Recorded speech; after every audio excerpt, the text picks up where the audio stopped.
જમવામાં મઠ છે, આ તુરની દાળ છે, તમે જોઈ શકો છો. બપોરના જમવામાં દાળ છે, આ કોબી ફ્લાવરનું શાક છે, આ ભાત છે, આ મઠ છે, આ સંભારો છે. ત્યારબાદ આપણે ગરમ ગરમ રોટલી બનાવીશું. જોઈ શકો છો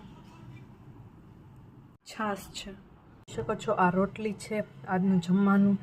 ફ્રેન્ડ્સ, જય શ્રી કૃષ્ણ, જય સ્વામિનારાયણ. ફ્રેન્ડ્સ, આજે ગુરુવારનું સાંજનું મેનુ જોઈશો અને ત્યારબાદ હું સાંજનું જમવાનું તમને બતાવીશ. તમે જોઈ શકો છો. ત્યારબાદ આ લચકો દાળ છે, તમે જોઈ શકો છો. આ દાળ ફ્રાય છે કાંદા લસણ વાળી. ત્યારબાદ આ બટેટાનું શાક છે રસાવાળું, રસો વધારે છે, તમે જોઈ શકો છો. આ ભાત છે, તમે જોઈ શકો છો. ભાત સાથે જોઈ શકો છો આ ઘઉંના ખીચીના પાપડ છે, તમે જોઈ શકો છો. જે આની સાથે ટેસ્ટી લાગે